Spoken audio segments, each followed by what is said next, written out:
सभी दोस्तों को मेरा नमस्कार। भाई एक आज हमारे पास आई थी जुपिटर, जो BS4 मॉडल थी। उसके अंदर क्या था, मिसिंग की प्रॉब्लम कर रही थी।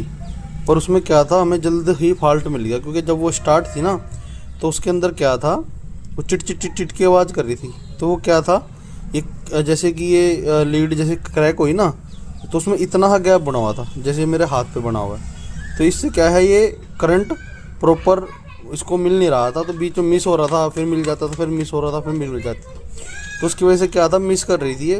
तो कस्टमर हमारे पास आए तो बोल रहे कि भाई यार ये ना मिसिंग मार रही है, मैंने इसके चक्कर में पेट्रोल भी डलवा दिया है।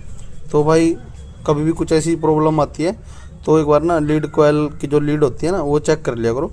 अब जुपिटर में क्या है, जुपिटर में जो पूरी है CDI यूनिट ही आती है, जिसके अंदर HT कोयल और CDI यूनिट उसके अंदर ही ऑलरेडी इनबिल्ट होती है कंपनी से ही। तो इसकी हम पूरी वो चेंज नहीं कर सकते, तो फिर लीड चेंज कर सकते हैं। तो लीड इसमें कोई अच्छी कंपनी की डाल सकते हो, जैसे पावर कंपनी की आती है या फिर किसी और कंपनी की आती है, स्विंग कंपनी की आती है, तो आप उनकी डाल सकते हो।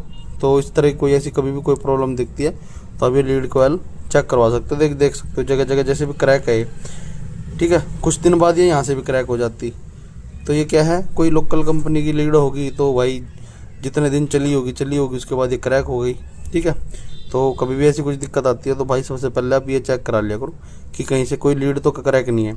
और इसमें एक चीज़ और है, कभी भी आप वॉशिंग कराओगे ना, जैसे हम वॉशिंग कराते हैं अपनी बाइक की या स्कूटी की, उसके अंदर अगर लीड कोयल कहीं से क्रैक है ना, तो उसमें क्या है, फिर बॉडी से अर्थ लेने लग जाती है। तो उसके चक्कर में क्या, जब तक वो पूरी प्रॉपर सूखती नहीं है ना, तो तब तक वो स्टार्ट नहीं होती। तो उसका रीज़न ये भी होता है। तो भाई कभी ऐसी कुछ प्रॉब्लम होती है तो आप चेक करा लिया करो, थोड़ा आसान हो जाता है आपके लिए भी ये चीज़, ठीक है। धन्यवाद।